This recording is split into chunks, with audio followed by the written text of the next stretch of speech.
Hey guys, it's Michael again. In this video, we're going to be talking about how to become a preferred provider for a hospital, right? A lot of people are trying to get into the hospitals, and I'm going to share some tips with you guys on what you need to do. But always understand that the most important thing is to be able to watch a lot of our videos all through our training in order to be able to be more successful.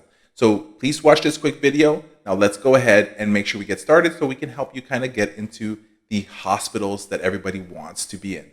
To be able to get your home health agency as a preferred provider for a hospital, to be able to be that home health agency, right, in that list of providers that those discharge planners and social workers show patients before they get discharged to home, can be a growing task and be so amazing, right? So how do you get in there? What I want you to do is I want you to be able to make sure that you follow up hard, that you do something different that makes you stand out among the rest of the home health agencies out there. Countless times I've heard all of them where, you know, these agencies will only call once but never even follow back, right? Until I am starting to get referrals from these hospitals, I do my best to make sure that I make some point of contact every single week. I make sure that I try to move up on the level. I try to go above the social worker, above the DON, above the administrator. I want to be able to make sure that I work so hard because I know that if I work hard enough in these hospitals, I will be able to beat the other agencies that are actually not working as hard as my agency. So one thing is happening nowadays. Hospitals are actually making it harder and harder for a lot of agencies to be able to come in and enter those preferred provider lists. They actually want so many applications filled out. They ask for so many things from your brochures, from your packets, from your proof of insurance, proof of liability. Anything that they can ask for, they keep on asking, right? So they even ask you to attend some of their seminars. They even may ask you to create presentations and make a presentation to the board or to the other discharge planners within the facility. And when they finally are able to set you up for that presentation, they set it up 6 to 7 months way far ahead for you. Now, I actually have a step-by-step process on how I actually have done it in the past, how I've got agencies into these hospital lists, and I want to be able to share that with you guys. So make sure you keep us a call, just give us a call here, or just join our 10xpatientreferrals.com website to be able to get that full set of information on how to be able to get into that list. So let me share some tips that you should do, right? If you want to get into the list of those preferred providers in the hospitals. Number one, just ask. Ask to be on the list. Make sure you give them a call. So many agencies out there that I have met never even bothered, never even picked up that phone just to make that initial phone call. You need to ask first. And sometimes if you ask nicely, you're going to be able to get in there. It just depends on the hospital. Number two, email. Find out who the point of contact is in that facility, who their manager is, who is above their manager, and send out those emails. Send out some of those snail mails. Put a card in there. Put a post-it note in there. You need to be able to make sure that you keep contacting them until they let you in. The next thing is board of directors. Hospitals have board of directors. They all do. Give them a call. Send them a letter. Give them an email. Find them in LinkedIn.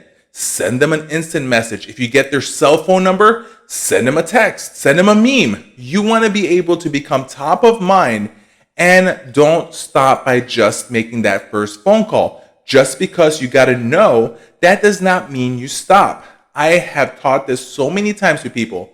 Normally, before you get a yes, it will take you to have to do some persistence. Yes. If you're not aware, it takes sometimes 5 to 7 tries before you get what you wanted. Now, the next thing is this: if that hospital is being a little rough and you're doing everything that I actually taught you, you've been calling, following up, emails, walking in the door, just trying to see them. Let's say you've done everything. If you wanted to do this next step, go call your State Department. That's another choice you can actually. But this may put you at risk being red flagged, and they might actually not like you even more. But if you really want to take it to the next level, you can technically put a complaint.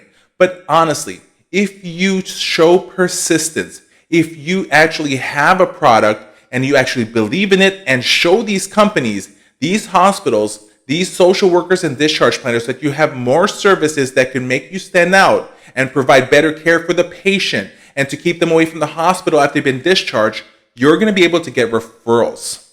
One thing you should also do is provide educational-based marketing materials. Show them proof that you have reduced the readmission rates. Show them that your infection quality control is really amazing. Show them that you offer services like ortho, right, specialty, cardiac specialties, diabetes programs, telehealth. If you can actually show them these and be able to present this correctly, that is what's going to make you stand out. That's why we teach this. We literally have a full course that shows you and teaches you how to do a presentation, how to close properly, how to just within a few minutes making that quick, beautiful elevator pitch, or to be able to get that 30-minute presentation in front of them that shows to them how amazing your company is.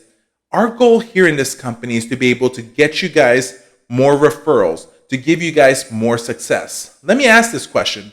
Why should you be in that hospital list? Are you going to answer me the same stuff where you provide skilled nursing, physical therapy, occupational therapy, you have amazing staff members, you provide quality care, that they can reach you at any time, that you're open every day 24/7? Guess what? Everybody has said the same exact thing. Because why? Those are the same services that are being offered by your company and other companies. Now, the question you have to ask yourself is, how can you actually create more services and more programs that makes you stand out? How can you actually make a custom presentation just meant for that particular hospital? You guys have to understand that marketing is about creating the need for your services and customizing that to make them feel like it's only for them, that they're lucky enough to be able to have you. You have to start differentiating your company. And I've even seen companies out there who does not even have a website. Or if they do have a website, it's pretty much like a half-assed website from the 1980s look almost. You guys have to start looking in further. And like I said, we do have a full course on how to be able to get into hospitals, how to get into nursing homes. And that's within our 10xpatientreferrals.com website, okay? But if you're watching this video, that means you more than likely have joined us already. If there's any question, please leave a comment down below. Once again, this is Michael. Thank you so much, guys, for everything. Always understand that home health marketing is easy when you know what you're doing.